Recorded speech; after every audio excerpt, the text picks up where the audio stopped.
CBSE 10th class 12th class ఫలితాలకు సంబంధించి update అయితే రావడం అయితే జరిగింది.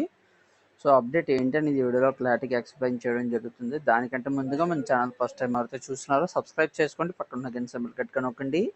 మన ఛానల్లో పెట్టే ప్రతి వీడియో మీకు అయితే నోటిఫికేషన్ కింద రావడం జరుగుతుంది. ఈ వీడియో నచ్చితే లైక్ చేయండి, షేర్ చేయండి, కామెంట్ చేయండి. ఫ్రెండ్స్, వీడియోకి అయితే వచ్చేద్దాం. ఈ ఏడాది 10వ తరగతి 12వ తరగతి పరీక్షలు ఫలితాలను ఈ నెల 20 తర్వాత వెల్లడిస్తామని సిబిఎస్ఈ వెల్లడించడం అయితే జరుగుతుంది. ఇక్కడ మనం చూసుకున్నట్లయితే కనుక 10వ తరగతి 12వ తరగతి పరీక్షల ఫలితాలు అయితే ఈ నెల 20th తర్వాత అయితే వస్తాయని అయితే చెప్పడం అయితే జరిగిందన్నమాట. సో రిజల్ట్స్ పై సోషల్ మీడియాలో వచ్చే తప్పుడు సమాచారం నమ్మవద్దని అయితే కోరింది. రిజల్ట్స్ సంబంధించి వచ్చిన ఏదైతే బ్యాడ్ న్యూస్, ఏదైతే ఫేక్ న్యూస్ అయితే ఏదైతే ఉందో అది అయితే నమ్మవద్దని అయితే చెప్పడం అయితే జరుగుతుందన్నమాట. దేశవ్యాప్తంగా దాదాపు 39 లక్షల మంది విద్యార్థులు అయితే పరీక్షలు రాశారని అయితే చెప్పడం అయితే జరుగుతుందన్నమాట.